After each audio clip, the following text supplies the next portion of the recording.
I want to have a look through that finish again with a little bit more detail and David Gaudu's performance, because that was unbelievable in my eyes. So in this point here, we can see him on fifth wheel. He's got Ola in front of him, then Vingegaard, then Mads Pedersen and Ciccone. At this point, they are full chat coming into the finish.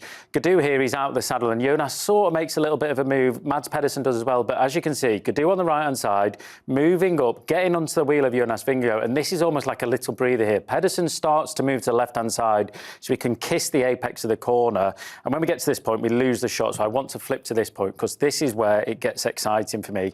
This is the head-on shot, obviously, coming into the corner. And Gaudu's already dive-bombed down the left-hand side. There's clear room to do so. It doesn't impact Jonas Vingegaard. But I want you to just look here. So at this point here, you can see Pedersen already, he's got his foot down on the floor, so he's already started pedalling. So's Gaudu. You can just see that for the way that his leg is coming on the upside. But just watch how quickly, I'm just going to tap this so you can move it forward quickly.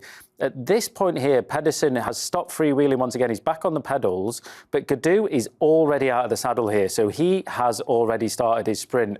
So the sprint has started for him out of the saddle. Pedersen's still seated in this situation. So Gaudu has already got the jump on him. By the time they come out of this corner, we'll go back to the head-on shot, which we can see from the helicopter just here.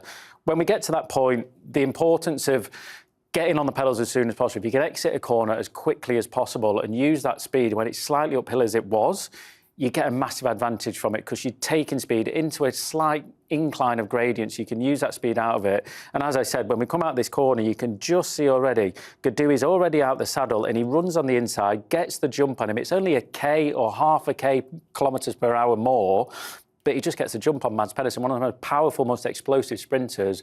But when you got a rider like Gaudu making those moves down the inside, which are allowed, by the way, is harming no one. Jonas Vingegaard complained, but there was no obstruction there for Jonas. That is exactly how to do it. Brilliant bike handling, brilliant reading of the race, and brilliant reading of a corner, which was ultimately blind.